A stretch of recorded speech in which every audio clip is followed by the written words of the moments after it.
bonjour à tous. Merci d'être avec nous aujourd'hui. Je vois qu'on a encore quelques personnes qui s'installent.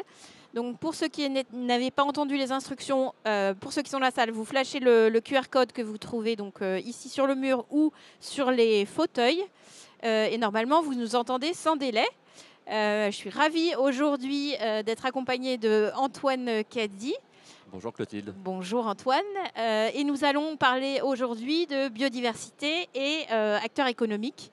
Quel lien et pourquoi c'est important d'agir.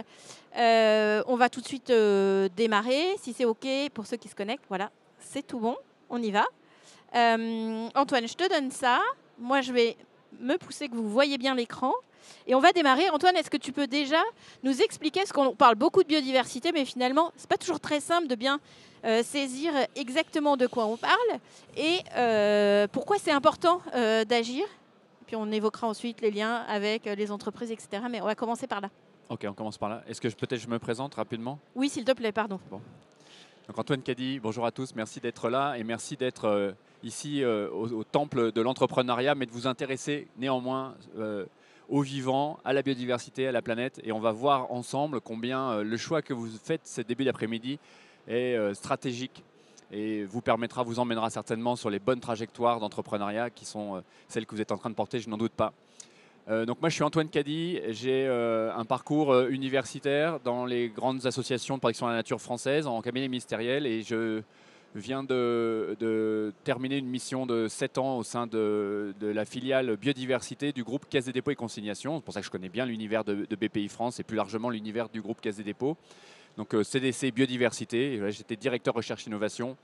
Et donc beaucoup des choses d'ailleurs dont je vais vous parler des sujets dont je vais vous parler seront illustrés sur la base des activités de CDC biodiversité, mais au-delà également. Je vous parle aujourd'hui en tant que président d'une structure que j'ai créée qui s'appelle Tetra, Innovating for Nature. Vous pouvez me trouver sur LinkedIn assez facilement. Et donc vous m'autoriserez dans mon propos à avoir un parti pris que vous allez découvrir très vite. La façon dont je vous propose de traiter le sujet de la biodiversité, notamment en lien avec les acteurs économiques et les motivations qui sont les miennes que je vous proposerai de partager sur l'urgence d'embarquer véritablement ces sujets biodiversité dans la démarche entrepreneuriale. Alors pour revenir Clotilde à ta question, je commence toujours comme ça, c'est un classique dans mes interventions. La biodiversité, c'est la vie sous toutes ses formes, sous toutes ses composantes, de l'infiniment grand à l'infiniment petit. Alors évidemment, si j'interroge dans la rue, si je vous interroge peut-être pour parler de biodiversité, vous allez me répondre rhinocéros, girafe, baleine, orang-outan, et vous avez raison. Mais il faut aussi embarquer les arbres, les plantes, les champignons, les bactéries, les virus, les interactions que l'ensemble de ces espèces entretiennent dans ce que l'on appelle les écosystèmes, et puis ce que chaque individu a en son sein, ce que vous avez, ce qui vous singularise les uns des autres, c'est-à-dire votre ADN qui est au cœur de vos chromosomes, quand vos cellules se multiplient, entretient et transmet vos caractéristiques. Et en fait, la biodiversité, ce sont ces ensembles-là, et c'est particulièrement important de garder ça en tête, car il ne nous appartient pas, nous, humains faisant partie de la biodiversité, de dire si telle ou telle espèce a sa place, de dire si tel ou tel écosystème est prioritaire ou non, ou même, pire peut-être, de dire si tel ou tel individu a sa place ou est prioritaire ou doit être protégé, etc. Donc la biodiversité, c'est cet ensemble. Quelques chiffres pour que vous ayez en tête de quoi on parle en termes de volume. Il y aurait environ 20 millions d'espèces. On a mis un nom sur 2 millions d'espèces. Donc vous voyez, on connaît globalement 10% du vivant, c'est-à-dire très peu. Et parallèlement, l'IPBES, qui est l'équivalent du GIEC pour la biodiversité, nous dit que le rythme d'extinction des espèces s'accélère de 100 à 1000 fois, qu'il y aurait environ 1 million, donc des 20 millions de tout à l'heure, 1 million d'espèces qui allaient disparaître dans les prochaines décennies, en fait très rapidement désormais, avec cette accélération du processus d'extinction liée spécifiquement à la révolution industrielle. Je vais y revenir dans un instant. Et donc, ce qu'il faut avoir en tête, c'est que si souvent on nous rappelle que la vie sur Terre, c'est un processus d'apparition et disparition qui, depuis la nuit des temps, depuis que la vie a surgi sur notre belle planète, se poursuit siècles et millénaires après millénaires, d'accord, mais c'est bien l'accélération en fait, qui aujourd'hui pose problème. Donc c'est ça qui fait qu'on est rentré dans la 6e grande crise d'extinction. et je ne serai pas plus lugubre par la suite, mais il faut quand même avoir ça aussi en tête, c'est-à-dire que ça ne va pas bien sur le climat, mais ça ne va pas du tout bien pour la biodiversité, vous allez le voir, la situation est même finalement relativement pire. Donc ce qui est important également d'avoir en tête, c'est que si la biodiversité va mal, c'est exclusivement, mais vraiment exclusivement, et c'est indiscutable, à cause de l'homme. L'IPBES que j'évoquais il y a un instant, c'est 3800 chercheurs du monde entier, de toute culture, religion, etc., de tout parti pris, et ils sont tous complètement alignés sur ce constat. C'est-à-dire sur les pressions dont on va parler rapidement, qui expliquent cette perte de biodiversité, mais également sur le facteur humain en fait, qui est à l'origine de ces différentes pressions. Donc ça, il faut qu'on soit très à l'aise avec ça. Et je veux dire, c'est en l'acceptant, en le digérant qu'on va pouvoir apporter des réponses. Et vous verrez, il y a un certain nombre de choses qui peuvent être engagées pour pouvoir justement réduire ces différentes pressions. Alors, les pressions, donc je m'excuse, c'est un petit peu petit. Ce que je vous propose, c'est de vous concentrer sur le centre de la diapositive. Les pressions principales, elles sont au nombre de 5. La première, c'est le changement d'usage des sols. Vous comprenez aisément ce qui se passe lorsqu'on passe d'une forêt primaire ou d'une tourbière à un parking de supermarché. Forcément, il y a moins, voire plus de biodiversité, ni dans l'air, ni au niveau du sol, ni dans le sous-sol. Mais ce changement d'usage des sols, en fait, il est beaucoup plus subtil. C'est nos modèles agricoles, c'est la fragmentation aussi qui compte beaucoup. Dans un pays comme le nôtre, où on a 1 million de kilomètres de routes, chemins et autres, où on a 50 000 kilomètres de voies de chemin de fer, en fait, les parcelles sont toutes toujours découpées. Si vous vous promenez dans la campagne, en fait, tous les quelques centaines de mètres, vous croisez forcément une route, un chemin, une voie de chemin de fer, quelque chose, une piste cyclable désormais. Donc tout est découpé. Dans un contexte de changement climatique, par exemple, eh bien, le fait que tout soit découpé, ça complique le fait que des espèces qui auront disparu de certaines parcelles que ces parcelles soient recolonisées par les parcelles voisines, puisque ça va nécessiter que les espèces en question puissent traverser ces différents obstacles. Voilà, ok. Donc première pression, changement d'usage des sols et fragmentation. La deuxième pression, c'est l'exploitation directe. Là encore, ça commence à rentrer quand même dans les esprits. Donc l'exploitation directe, évidemment, on pense à la pêche, par exemple, puisque là, il s'agit d'un prélèvement d'une ressource, donc là, dans l'océan ou dans certains cours d'eau.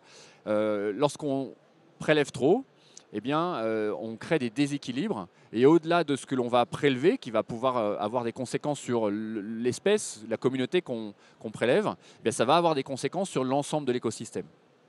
Une autre pression que vous connaissez évidemment, je viens de l'évoquer, c'est le changement climatique. Donc le changement climatique, il est un problème en soi et il est un problème pour la biodiversité spécifiquement, sachant que la biodiversité est probablement la meilleure réponse que l'on peut apporter face au changement climatique. La biodiversité, c'est ce qui va permettre notamment par le bon fonctionnement des écosystèmes de séquestrer des gaz à effet de serre, de séquestrer du CO2. Et la biodiversité, elle va prendre de plein fouet l'impact du changement climatique, quelles que soient ses modalités d'expression, que ce soit la fente de la banquise, les inondations qu'on connaît dans notre pays en ce moment, les sécheresses qu'on avait il y a 2 ans, etc. etc. Évidemment, les pollutions. Ces pollutions, c'est nos nappes d'hydrocarbures, c'est la Mucocadis ou Erika, mais c'est aussi des pollutions de l'air, de l'eau douce, des pollutions plus diffuses, des pollutions médicamenteuses par exemple, des différentes molécules, différentes hormones qui, parce que nous les ingérons et les réinjectons dans l'écosystème ou dans les écosystèmes, vont avoir de l'impact sur la biodiversité. Et puis enfin, les espèces exotiques, c'est important de ne pas les oublier. C'est un facteur qui s'est vraiment accéléré avec nos modes de déplacement.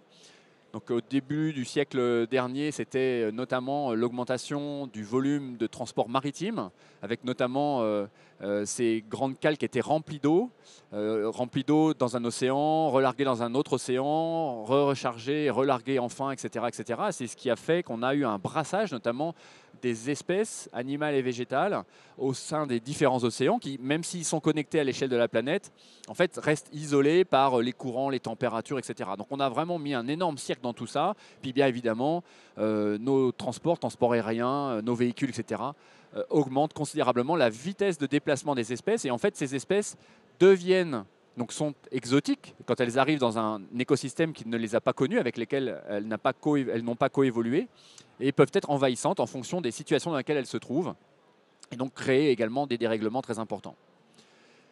Si c'était que ça, on pourrait les traiter une par une et en se disant, bon, bah, ok, quelle réponse on apporte, quel financement on mobilise et comment on répond aux questions. Là où ça se corse un petit peu, c'est que vous voyez, il y a 4 facteurs indirects, donc que vous voyez dans les carrés gris, qui sont en fait des démultiplicateurs de ces différentes pressions. Donc là, il n'y a pas forcément d'ordre, mais ce qui est sûr, c'est que nos difficultés, comment dire, en termes de gouvernance, à prendre les bonnes décisions et surtout à les appliquer. On est assez capable de prendre les bonnes décisions, mais on est assez peu capable de les appliquer et de les appliquer de manière pérenne, hein. Vous avez vu par exemple sur la question de l'artificialisation, on a mis 20 ans à accoucher d'une loi et il a fallu un changement pas de comportement, mais enfin aussi d'ailleurs de gouvernement pour que tout de suite on se dise ouah, c'est un peu tendu, on se dit que peut-être on pourrait sauver quelques voies si on dessert un peu la pression sur l'ambition zéro artif net des territoires. Et donc tout de suite, ben voilà, le gouvernement a dit sur ce sujet-là, vous inquiétez pas, on en reparlera, même sujet pour les DPE, même sujet pour etc. Donc vous voyez, en fait, on a vraiment du mal en fait, à se dire, ok, on a compris, on a les scientifiques qui nous ont dit quelles étaient les décisions à prendre, on prend ces décisions et on s'y tient, on objective, on avance. Donc ça, c'est vraiment un sujet. Il y a un autre sujet, évidemment, c'est l'incompatibilité de notre modèle économique. Alors je dis ça, évidemment, c'est un peu culotté dans le temple de l'entrepreneuriat, mais aussi du coup de la projection, je dirais quelque part de l'augmentation de l'offre de consommation, etc. On voit bien on est à un moment charnière où il nous faut réinventer le rôle de l'entreprise dans notre société. Et bien au-delà de la biodiversité, les questions de transition environnementale et énergétique nous challengent, nous entrepreneurs, sur ces questions, comment nos entreprises deviennent contributrices d'un point de vue social, bien sûr, mais également d'un point de vue environnemental. En tout cas, on voit bien que là, il faut revoir nos modèles économiques. Il faut que nos économistes, d'ailleurs, nous aident à revoir tout cela de manière projetée. Bon, il y a la question de la démographie, évidemment, hein, qui est à la fois une formidable nouvelle, puisque c'est d'abord l'épanouissement de nos modèles de santé, nos solutions, médicaments, interventions diverses de veille, etc., qui nous permettent de vivre plus longtemps, qui nous permettent d'accompagner nos anciens, qui nous permettent de donner une meilleure espérance de vie à nos tout jeunes. Donc tout ça, c'est des formidables nouvelles. N'empêche qu'on est 8 milliards, qu'on va être probablement 10 à 11 milliards d'ici à la fin du siècle et que la planète en fait, ne pourra pas accueillir l'ensemble de ces fourmis que nous sommes. En tout cas, ça ne se fera pas sans un aller-retour, une espèce d'impact itératif entre d'un côté la planète que nous allons impacter et la planète qui va nous impacter. Hein. On peut le voir avec des process comme le Covid par exemple, le changement climatique, il y en aura d'autres, il faut qu'on s'y prépare. Là encore, la communauté scientifique est unanime. Voilà. Donc on va plafonner à 11 milliards, on va revenir à des volumes d'humains probablement plutôt autour de 7,5, 8,5 milliards. Mais bon, vous comprenez bien que dans les 50 prochaines années, tout ça va entraîner un certain nombre de soubresauts. Alors une fois qu'on s'est dit ça, vous voyez que là, la situation se corse un petit peu. Et je terminerai le côté effectivement un peu noir de ce contexte, de ce constat, pardon, avec cette diapo sur les limites planétaires. Donc là encore, une notion qui existe depuis une vingtaine d'années, qui était strictement méconnue jusqu'à il y a peu. Mais ces 2-3 dernières années, en fait, au fur et à mesure que les différentes limites planétaires ont été documentées, celle sur la qualité de l'eau, celle sur les grands cycles physico-chimiques, bien sûr, sur les gaz à effet de serre, sur l'ozone également, où là c'est la seule d'ailleurs où on a une bonne nouvelle. Hein. On a pu, il y a quelques années, se dire, bon bah ok, on a un type de production, on a un certain nombre de produits qui ont de l'impact spécifiquement sur ce sujet-là, c'est circonscrit, on peut intervenir, on est intervenu, on a mis en place une réglementation et la couche de jaune, c'est heureux, c'était pas certain, mais c'est heureux, se régénère. Et donc on est capable aujourd'hui d'apporter des réponses quand on le souhaite. Donc là, le problème était entre guillemets assez simple, mais on a pu apporter des réponses. Sur les autres limites planétaires, malheureusement, ces frontières sont enfoncées de manière importante.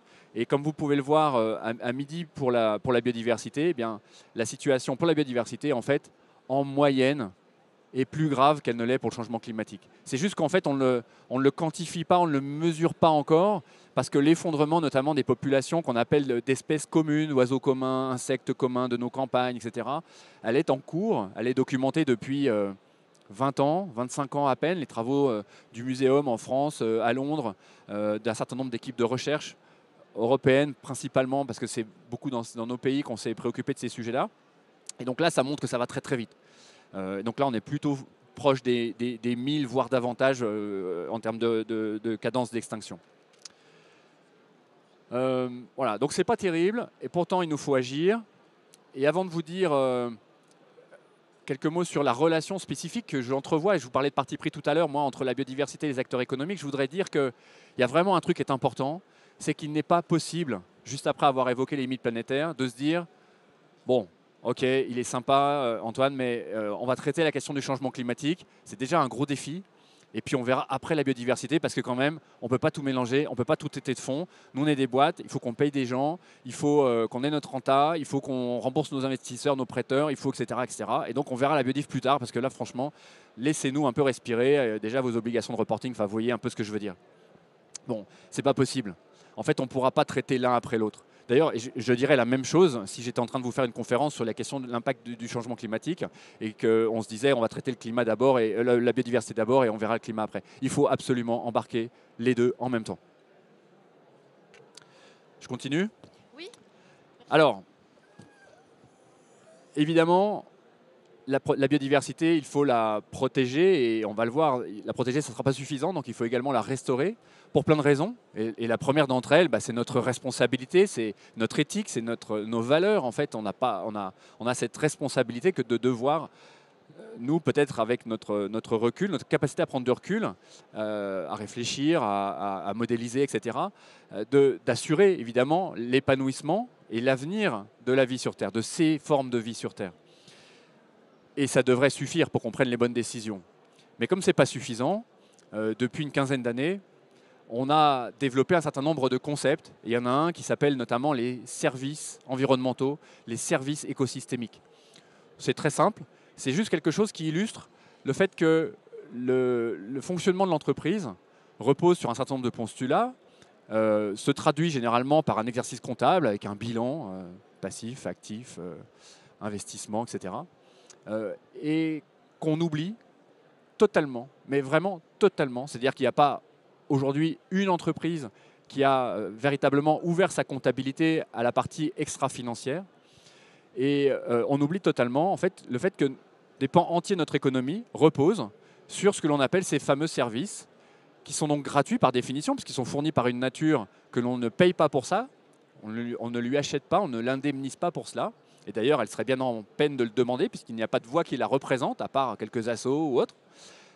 Et ces services, eh bien, plus les écosystèmes se dégradent, plus ces services s'atténuent, se tendent, plus on commence à avoir de la concurrence sur leur disponibilité, plus on commence à comprendre en fait que nos modèles en dépendent très directement.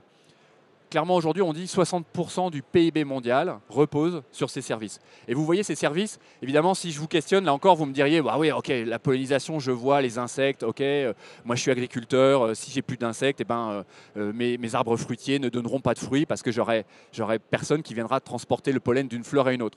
Ok. Mais en fait, c'est beaucoup plus que ça.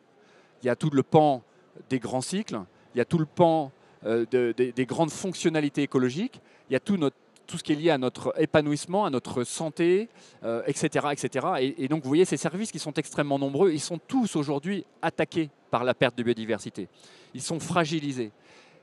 Et des pans entiers de l'économie, on va le voir dans 3 slides, risquent vraiment de s'effondrer dans les 20 prochaines années. Évidemment, l'agroalimentaire, mais un certain nombre de modèles du secteur de l'énergie, du bâtiment, des infras, etc. Parce qu'ils n'auront plus ces services ou parce que ces services deviendront tellement onéreux, leur remplacement sera tellement onéreux que leurs modèles d'affaires ne tiendront plus.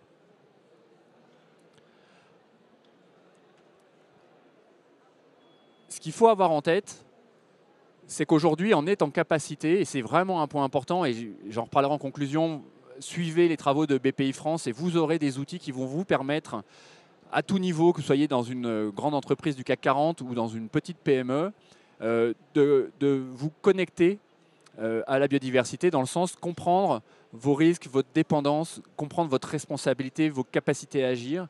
Et donc il y a des outils qui sont en train de sortir pour pouvoir le faire.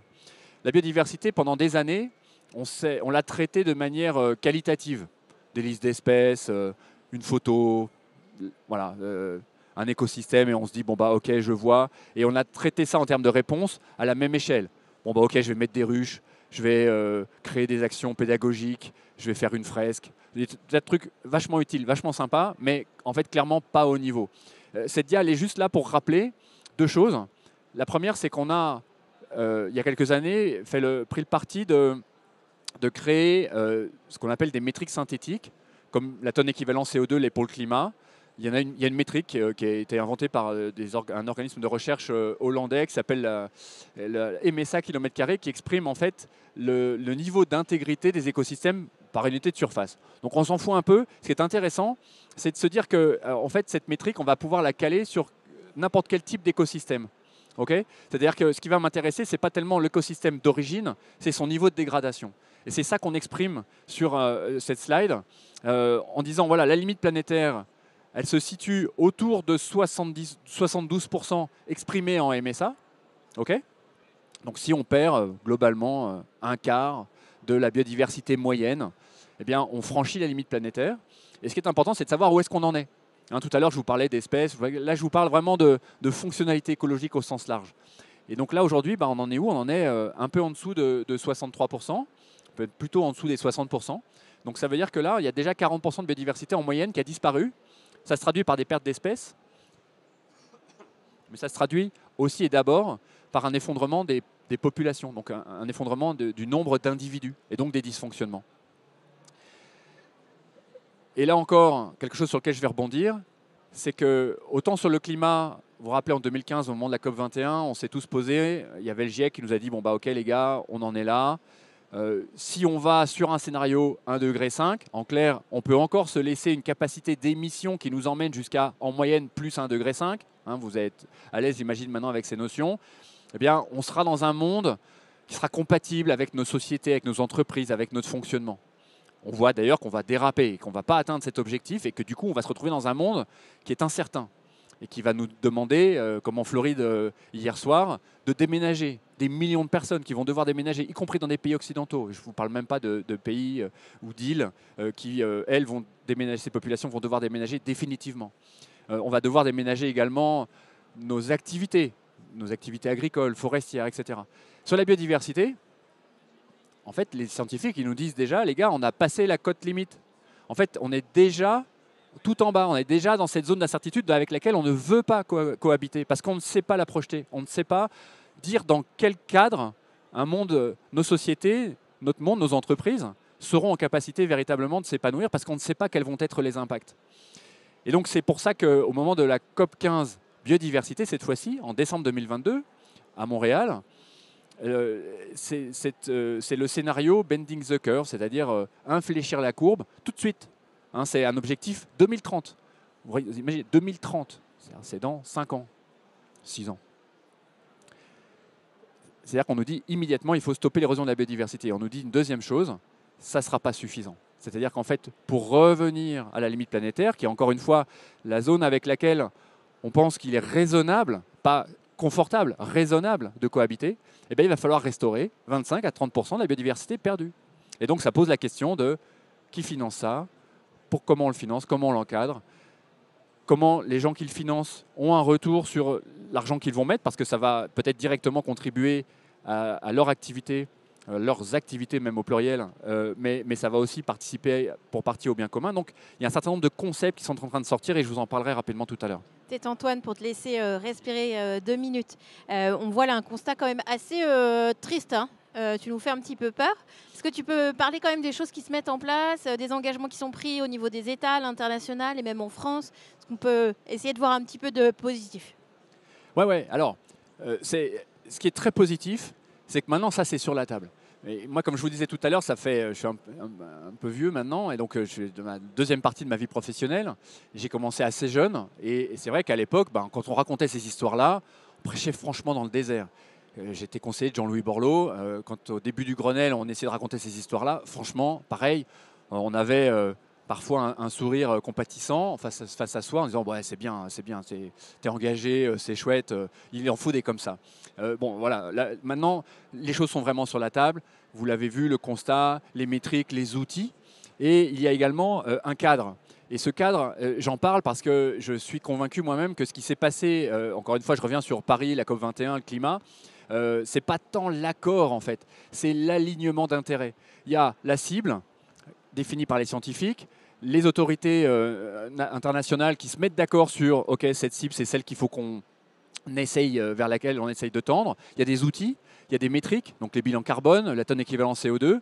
Et donc, du coup, il y a tout l'écosystème qui se met en marche et qui se dit, bon, bah, OK, comment, au fur et à mesure que cela me paraît possible, que mes clients, ma réglementation, mes fournisseurs, ma chaîne de valeur me le demandent, m'y imposent parfois, bah, comment je rentre dans cette démarche de progrès, dans cette démarche de transition.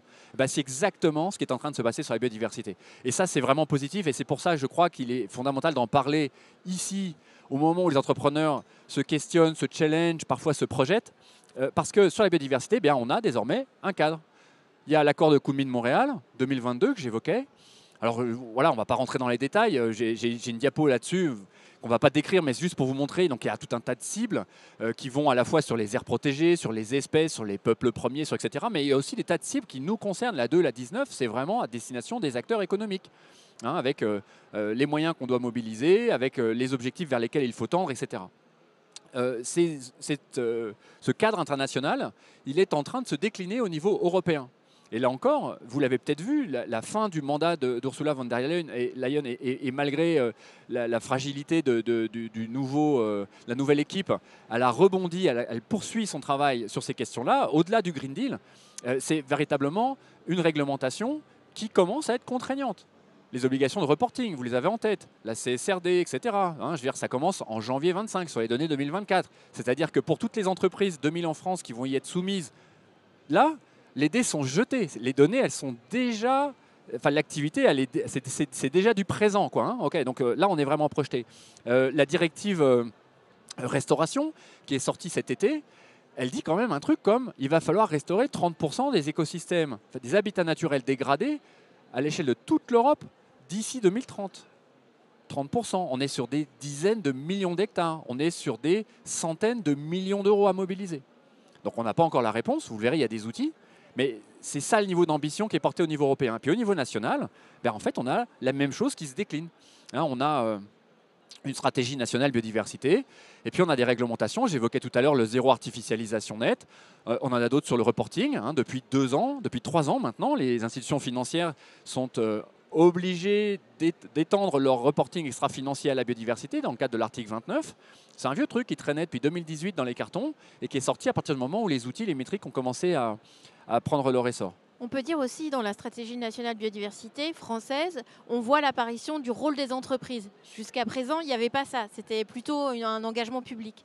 Et dans la SNB 2030, on voit que les entreprises vont devoir agir, vont devoir changer les choses. Il y a des secteurs qui sont ciblés particulièrement. Exactement. Ça, c'est vraiment un truc important. Et puis, il y a des notions qui sont aussi maintenant à peu près clairement sur la table. Alors en France, avec des petits débats sémantiques encore, parce qu'on est champion de cela, c'est la richesse de la francophonie.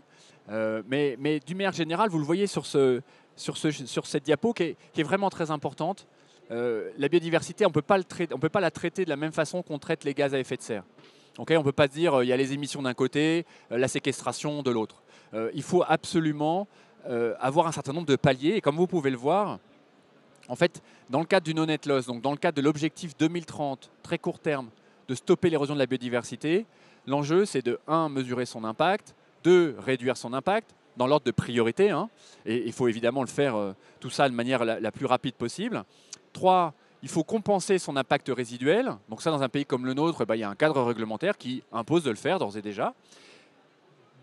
Mais comme on a un impact résiduel et que généralement la compensation, elle n'adresse pas tout le sujet, il faut quand même se préparer à avoir un impact positif. Et donc, comme vous pouvez le voir, en 2050, ou plutôt entre 2030 et 2050, parce que ce n'est pas quelque chose qui va se faire en 2050, c'est quelque chose qui va monter en puissance au cours des années, enfin des 2 décennies 30, 40, 40, 50, eh bien, il va falloir trouver les moyens financiers, techniques, savoir-faire, temps, etc., engagement, pour financer et réaliser c'est la restauration des millions d'hectares que j'évoquais tout à l'heure. Et donc, c'est ce que vous voyez sur la deuxième partie de la diapositive, c'est-à-dire la partie verte.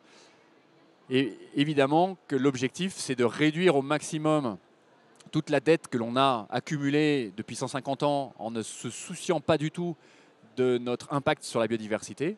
Donc, au fur et à mesure que ce processus prendra son essor, bien, tout le monde a fait son bilan carbone, ou quasiment maintenant, tout le monde fera son bilan biodive, tout le monde aura une relation périmétrique et quanti à la biodiversité. Et donc, l'enjeu, ça sera plutôt de faire rentrer dans les modèles d'affaires de quoi financer la restauration.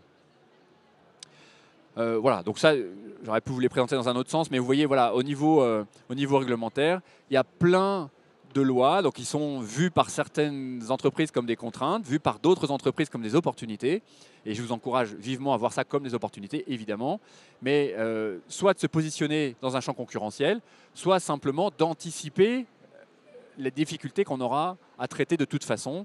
Les entreprises qui sont par exemple en bas de bassin versant dans des zones hautement artificialisées, bah, vous voyez qu'aujourd'hui elles sont souvent et de plus en plus régulièrement au chômage technique parce qu'il y a un risque inondation par exemple. Voilà, je prends juste ce rebond sur l'actualité. Voilà, il y a pas mal de cadres.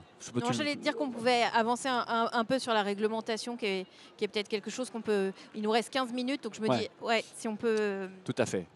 Voilà. Juste avant de se basculer, vous dire que ce qui est important, c'est aussi tout ce mouvement biodiversité positive qui est en train de se construire. Alors c'est difficile, hein, aujourd'hui, beaucoup d'associations, de scientifiques ont du mal à se dire bon bah ok, c'est quoi une entreprise biodiversité positive? Et en vrai, c'est vrai que c'est pas anodin de se poser la question parce que commence comme l'entreprise a d'abord un impact négatif avant qu'il soit positif ou avant que le delta soit positif, il y a un certain nombre d'efforts à faire. Mais néanmoins, c'est quand même vers ça qu'il faut tendre et le cadre avance dans ce sens. Bon, très vite, pourquoi agir? En fait, vous l'avez compris. Juste pareil que vous l'ayez en tête, on a fait des travaux avec l'Agence française de développement, avec la Banque de France, qui montrent que 42% des actifs, donc là je m'adresse plutôt, s'il y en a dans la salle, aux institutions financières, 42% des actifs détenus en France sont risqués parce qu'ils reposent sur ces services écosystémiques et que l'effondrement de la biodiversité risque d'en faire des actifs morts, en tout cas qui ne seront plus synonymes de Quand tu dis des actifs, tu parles des actions, des obligations d'entreprises françaises et internationales. C'est des parts d'entreprise en fait. Ouais. Voilà. En fait, ces actifs, ils sont exactement représentatifs de ce que vous avez là. C'est-à-dire que là, vous avez un certain nombre d'activités, de secteurs d'activité. Sous ces secteurs d'activité, vous avez des entreprises. Et donc, un actif, c'est une ligne dans un portefeuille. Et donc, à la fin, c'est toujours une entreprise ou une partie d'entreprise. Voilà. Je le rappelle souvent, en fait, pour ceux qui s'interrogent. Donc, j'évoquais tout à l'heure les raisons philosophiques, éthiques.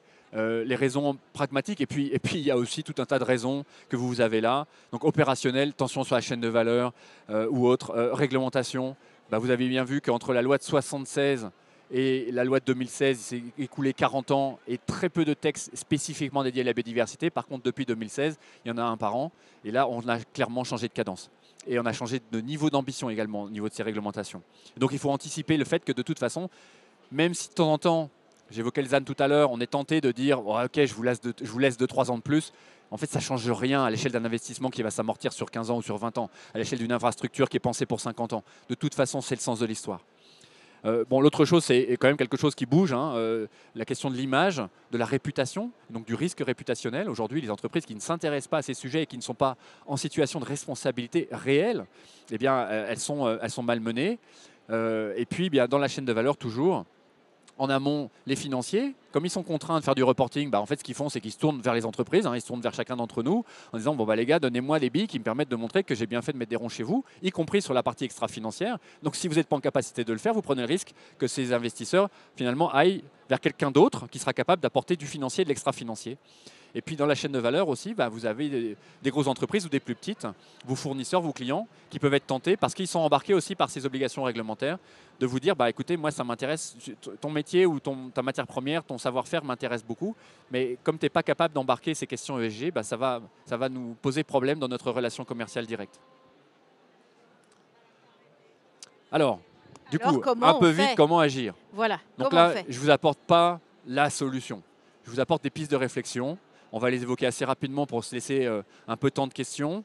Bon, la première chose, c'est évidemment s'informer. J'en parle pas trop longtemps parce qu'en fait, s'informer pour moi, c'est ce qu'on aurait dû faire avant le début du XXIe siècle. C'est ce qu'on a pu faire à l'occasion du défi pour la Terre, du pacte écologique, c'est ce qu'on a pu faire à l'occasion du Grenelle. Aujourd'hui, il y a pléthore d'outils. Je mets là la fresque de la biodiversité qui, depuis 2 ans, permet vraiment bah voilà, de jouer avec vos cadres, avec vos équipes. Et donc, saisissez-vous de ces opportunités. Il y a plein de gens, il y a plein d'assauts, il y a plein d'entrepreneurs, etc., qui aujourd'hui vous apportent des tas de solutions pour faire ça. Et c'est vachement sympa. Lisez, y compris des trucs un peu techniques, en écho aux réglementations qui, elles, sont très techniques. Moi, j'ai beaucoup travaillé dans le cadre de la mission économie de la biodiversité, justement à décrypter ces besoins de réglementation, souvent d'ailleurs en amont de leur sortie, par des interviews, par du benchmark, par des travaux en collab avec des scientifiques, etc. Donc je vous encourage à vous inscrire à la newsletter de la mission économie de la biodiversité sur le site de CDCB.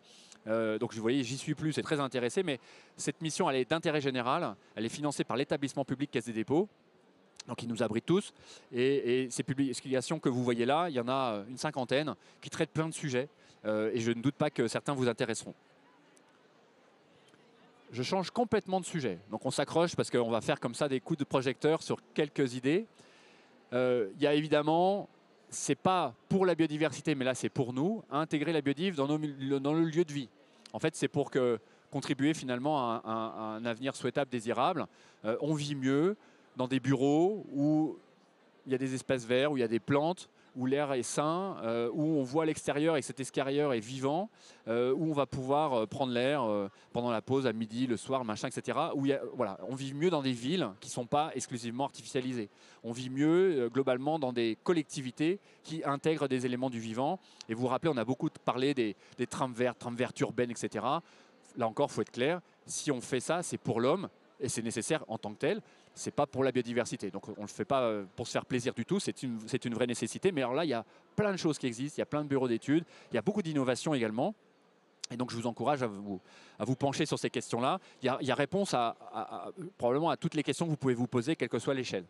Que ce soit de la toiture végétalisée au mur végétalisé vertical, au sujet de désartificialisation. Ce matin, j'étais avec une entreprise qui recrée des sols fertiles pour derrière permettre la régénération des sols qui ont été trop abîmés, trop pollués. Enfin, il y a plein de choses à faire. Autre chose, engagez-vous. Engagez-vous sur la base notamment de votre capacité, là je fais appel à votre sens philanthropique, à être mécène. C'est-à-dire en parallèle de ces engagements que vous devez faire au cœur même de vos activités corporate, également prenez sur vos marges pour participer à l'effort général et soutenir des projets qui participent au bien commun. Moi j'ai monté il y a quelques années un programme que je trouve magnifique qui s'appelle Nature 2050 alors, j'ai pas la toute dernière slide là, mais qui aujourd'hui a dépassé les 100 et quelques projets. Ces 100 projets qui sont tous fondés sur la nature, donc qui ne sont que des actions de restauration des écosystèmes pour favoriser l'adaptation des territoires au changement climatique et le maintien des activités économiques qui sont attenantes. On a créé un fonds de dotation pour cela. Il y a plus de 21 millions d'euros de mécénat qui ont été collectés ces 6 dernières années. Je vous le disais, 115 projets.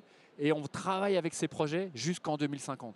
Un formidable moyen de rentrer dans une communauté d'acteurs économiques qui soutiennent le déploiement des solutions fondées sur la nature sur les territoires, notamment dans un contexte de changement climatique. Et on va d'ailleurs accompagner les territoires Hauts-de-France pour apporter des réponses face aux risques d'inondation et compléter les solutions qui sont toujours les mêmes, solutions grises où on va creuser les canaux, mettre des buses, mettre des parapets, etc. Et c'est des situations dont on sait qu'elles sont systématiquement insuffisantes. Et on peut bien insister sur le fait que c'est un fonds qui est adossé Caisse des dépôts et consignations, donc on n'a pas absolument aucun risque ni sur... c'est super solide. Voilà. Vous défiscalisez et vous êtes complètement serein et vous accompagnez ces projets. Vous pouvez aller rencontrer ces porteurs de projets, vous pouvez vivre avec leur expérience. Vous avez d'ailleurs aussi accès aux données écologiques, scientifiques qui sont récoltées année après année pendant ces 3 décennies pour comprendre comment ces travaux se traduisent véritablement par de l'adaptation au changement climatique, etc. C'est vraiment intéressant. Donc là, il y a un site dédié, vous pourrez aller voir. Un petit mot également pour vous parler de ce que je vous disais tout à l'heure, de la nécessité de mesurer son impact. Quand on est une entreprise d'une certaine taille, on a fait son bilan carbone, on a structuré sa collecte de données, et donc on est aujourd'hui à peu près familier avec cet exercice du bilan. Et donc là, moi, je vous propose l'exercice du bilan biodiversité. Donc là encore, c'est une méthodologie que j'ai eu le plaisir de développer ces dernières années au sein de CDC Biodiversité qui s'appelle le Global Biodiversity Score. Il y a un club, il y a des outils, vous pouvez vous inscrire, vous pouvez vous former. La licence est complètement abordable, on parle de 1 500 € par an. Et ça vous permet de vraiment mesurer votre impact et donc de rentrer dans une culture de quantification et d'objectivation. Vous construisez une stratégie qui vous permet de réduire cet impact dans la durée. Donc là, c'est pareil, si vous avez des questions, on pourra en reparler. Et puis, s'il me reste 2 minutes, vous dire enfin qu'il y a un sujet qui est vraiment en train de bouger, qui est celui sur lequel je travaille énormément ces derniers temps, qui est celui des crédits biodiversité. Donc un peu le pendant des crédits carbone, mais cette fois-ci sur la biodiversité. Donc comme ce n'est pas les mêmes problématiques, ce n'est pas le même sujet, on ne peut pas le traiter de la même façon, même si intellectuellement c'est globalement la même logique. Et ce qui est intéressant d'avoir en tête, c'est que ce sujet-là, qu'on avait mis sur la table il y a quand même un peu quelques années, il s'est accéléré au moment du constat, au moment de la COP 15 Biodiv, en décembre 2022, au moment en fait où, de manière concomitante au partage de la situation sur la biodiversité, on s'est dit mais en fait, il y a environ 10 à 12% des financements qu'il faut mobiliser pour stopper l'érosion de la biodiversité qui sont disponibles en fonds publics. Il faudrait entre 700 et 1200 milliards, il y a environ 110 milliards qui sont disponibles d'ici 2030. Donc en fait, il faut d'autres choses. Et c'est là-dessus que la communauté internationale s'est entendue, dans les relations Nord-Sud notamment, puisqu'il y a un gros enjeu qui est d'absolument éviter que les pays du Sud aient le même type de développement que le nôtre, et donc se retrouvent dans les mêmes situations dans 50 ans que nous, Amérique du Nord, Europe, etc. Et puis il y a aussi la nécessité de restaurer chez nous, puisque les services écosystémiques, c'est des services de proximité. On ne peut pas dire on va préserver les zones humides en Afrique centrale, et puis on ira tous, le monde entier, prendre de l'eau douce là-bas, parce qu'on n'aura plus d'eau douce de qualité dans nos pays. Donc il faut absolument préserver nos sources, nos équifères, etc., aussi de proximité. Donc en fait, il faut apporter des réponses aux deux niveaux, nord-nord, nord-sud. Et donc cette notion des crédits biodiv, elle s'est peu à peu développée. Et là, je vous encourage vraiment à regarder cela. Déjà parce qu'il peut y avoir des réponses aux questions que vous vous posez. Donc vous voyez, il y a la dimension philanthropique, puis il y a la dimension business. Dans le business, et notamment avec ces contraintes de reporting, comme vous l'avez compris désormais, on mesure son impact, on réduit son impact, et puis à la fin, on va chercher des impacts positifs. Et donc c'est sûr que dans quelques années, il y aura un marché du crédit biodiversité. Simplement aujourd'hui, ce marché il est émergent. Donc comme tous les marchés émergents, il est risqué, mais il n'est pas cher. Donc il y a un coût d'entrée qui n'est pas très élevé. Et donc c'est assez facile d'aller trouver de belles initiatives, en clair, de beaux projets de restauration ou de conservation qui, pour pas très cher, finalement, vous donnent un bon ratio euro engagé, gain écologique. Simplement, le risque existe, et je le redis.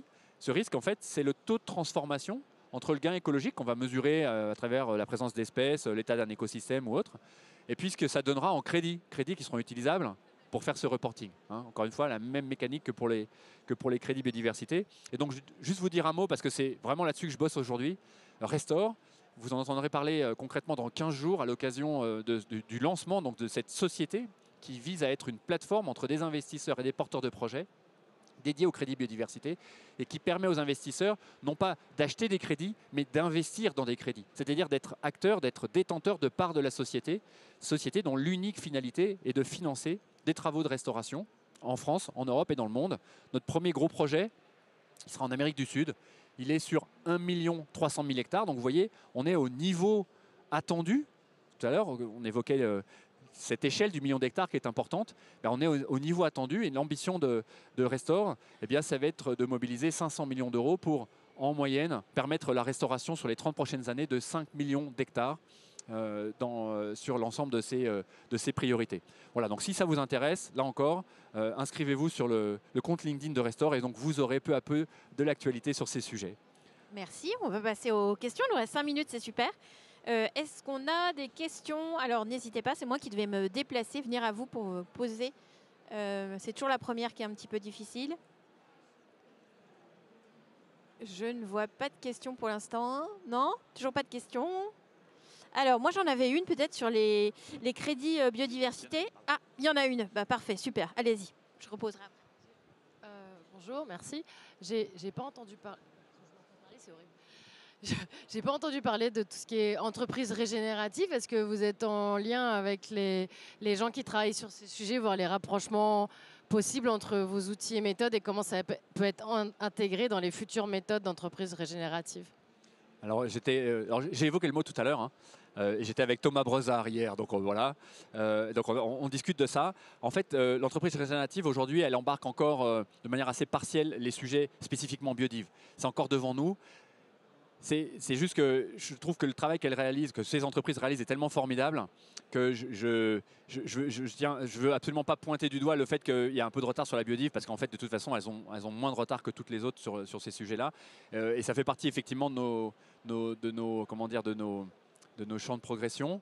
Je dois dire qu'aujourd'hui, en termes de massification, je préfère m'adresser finalement à celles qui ont le plus de marge de manœuvre qu'aux entreprises qui font déjà des efforts formidables sur tout un tas d'autres fronts. Mais bien sûr, ça fait partie de nos sujets. Il faut que dans la grille d'analyse et d'objectivation des entreprises régénératives, le vivant fasse vraiment partie. Ça fait partie de nos notions, enfin de notre souhait de développer l'approche triple capital, etc. Sur le sujet, si vous voulez aller plus loin, on a une publication, un livre blanc qui a été fait avec la CEC sur l'entreprise régénérative. Et une autre publication à la MEB d'ailleurs sur la compta écologique. Est-ce qu'on a une autre question? Oui. Bonjour, moi j'ai une question sur les crédits biodiversité. Plus fort. J'ai une question sur les crédits biodiversité parce qu'on a du mal en biodiversité à trouver des indicateurs et c'est des écosystèmes très locaux. Donc comment on peut s'assurer que le crédit biodiversité va être bien mis en place ou légitime ou bien adapté à un tel système vu que c'est assez local? Excellente question, merci beaucoup de l'avoir posée. Alors, deux choses. La première, ok, la biodiversité c'est complexe, mais moi ça fait 30 ans qu'on me dit la biodiversité c'est complexe, donc on va attendre d'en avoir expliqué la complexité pour pouvoir agir. Donc ça, franchement, balayons ça, mais vous ne faites pas partie de la génération qui porte ça, puisque de fait, vous êtes conscient de ce sujet. On n'a plus le droit de se cacher derrière les indicateurs, etc. Aujourd'hui, deux types de réponses. Première chose, c'est qu'on sait parfaitement piloter la biodiversité à l'échelle locale en suivant la présence, l'absence de telle ou telle espèce, en faisant des prélèvements de feuilles, de sol, des qualités de l'eau, en faisant de l'ADN environnemental désormais. Donc ça, on sait parfaitement faire. Ce qu'on sait désormais faire, et il y a 3 métriques, PDF, STAR et MSA km² que j'évoquais tout à l'heure, il y a 3 métriques synthétiques qui permettent à l'autre bout de l'échelle en fait, de piloter aussi la biodiversité. Donc vous voyez, à l'échelle micro, à l'échelle macro, on sait faire. Maintenant, effectivement, la question que vous posez, elle nécessite en fait de faire un rapprochement entre ces deux échelles. Et ça, c'est un chantier qui est en cours. C'est-à-dire que très concrètement, BCA, Biodiversity Credit Alliance, a recensé, et l'IAPB également, avec Sylvie Goulard et Dama Melia Facette, ont recensé une quarantaine de méthodologies qui vont permettre de passer d'un gain écologique effectif à un crédit. Donc en fait, de mettre en équation ce ratio. C'est-à-dire que j'ai restauré une zone humide, ça me rapporte combien de crédits et quel type de crédit. Et donc, sans trahir de secret, il y aura des crédits conservation, selon si on a financé par exemple l'installation et la pérennité d'une aire protégée dans un pays du Sud. Donc il y aura 1 million d'hectares, ces millions d'hectares, ils donneront un équivalent 182 000 crédits. Voilà, j'en sais rien, mais il y aura ce type d'équation. Et puis il y aura des ratios qui seront différents si on est par exemple en France et qu'on a repris une friche industrielle, qu'on l'a dépolluée, désimperméabilisée, renaturée. Ça coûte hyper cher. Et donc là, on aura vraiment permis un retour. Et donc il y aura probablement un ratio entre quelque part surface, effort, travaux et crédit qui sera différent. Donc plutôt 1-1 par exemple en termes de ratio. Aujourd'hui, par exemple, avec Restore, on n'attend pas d'avoir la réponse à toutes les questions avant d'agir. Ce qu'on se dit, c'est que, 1, la situation est grave, que 2, les opportunités sont nombreuses de pouvoir soutenir de magnifiques projets tout de suite sur le terrain, et que c'est intéressant pour les investisseurs d'y aller tout de suite également. Et ce qu'on dit simplement, c'est qu'aujourd'hui, les investissements ils sont convertis en financement de gains écologiques, et que c'est plutôt dans 3, 4, 5 ans, lorsque des méthodologies seront suffisamment consensuelles, qu'on fera cette bascule et qu'on dira, tiens, en Amérique du Sud, c'est 1 300 000 hectares de forêt tropicale, humide. Et ça correspond à tant de crédits en suivant la méthodologie de Terrassos, de Verra, de je ne sais pas qui. On verra bien. Et ce ne sera pas nous d'ailleurs qui le déterminerons. Ça sera un consensus entre les réglementations, les États, les assos, probablement les scientifiques. Voilà. Mais encore une fois, oui, c'est compliqué, mais on a déjà beaucoup de réponses et n'attendons pas d'avoir toutes les réponses pour agir.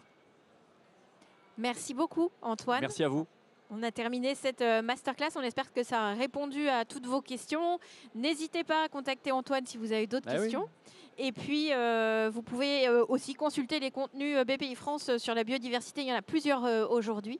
Et rendez-vous au premier trimestre. Rendez-vous au premier trimestre avec une nouvelle proposition d'accompagnement de BPI France sur les sujets biodiversité. On est vraiment très content de travailler en ce moment sur une offre qui s'adressera aux PME pour commencer à identifier les impacts et dépendances de leurs activités sur la biodiversité et travailler à l'élaboration d'un plan d'action avec notre partenaire qui est l'Office français de la biodiversité.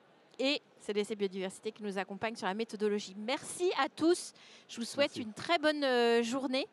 Et vous avez encore dans la bulle verte plusieurs sujets climat et biodiversité qui vous attendent. Merci.